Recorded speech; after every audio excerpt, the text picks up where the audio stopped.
10 tips, 10 dating hygiene tips. So let's go. Tip number one.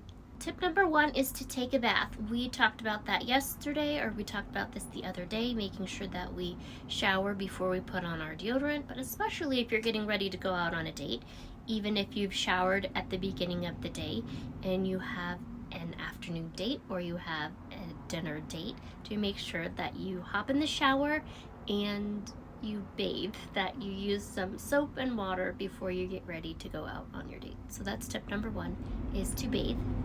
Tip number two is to make sure that you have brushed your teeth.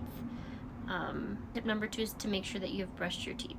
So again, even if we've done this at the beginning of the day, before we started the day, maybe we've had some fishy food or some garlicky food, to make sure that our breath isn't still funky before we get ready to go out on our date. Tip number three is to make sure that you wear clean clothes. So that kind of goes along with bathing, but we don't want to come home, shower, and then put back on the same clothes that we were wearing earlier. Even if your clothes don't smell to you, sometimes there's like a musty smell underneath your clothes just from the sweat of the day and just from going about your day. We want to make sure that we're putting on fresh, clean clothes after we have showered. So that is down to the studs.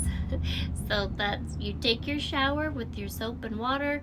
We are putting on clean clothes, clean underwear, and clean socks.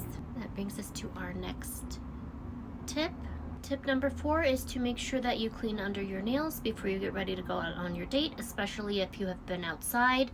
It's a good idea every time you go to the restroom to just do a quick once over and look underneath your nails to make sure nothing's hanging out underneath them, that there's no dirt hanging out underneath there, especially if you're getting ready to go out to eat with someone and you're going to be putting your utensil up next to your mouth and the first thing that they see is dirt underneath your fingernails. It's also going to cut back on germs. And I know I've been in a situation like this in my younger years where a girlfriend had to remind me, like, hey, what were you doing today? And I'd been out and about and outside, and for a long time I worked with small children, so you would be like making mud pies and everything else with the kiddos, to make sure that you're thoroughly cleaning your hands, and that includes underneath your nails. That brings us to that's tip number 4, is cleaning under your nails. Tip number 5 goes along with the first 2 tips in brushing your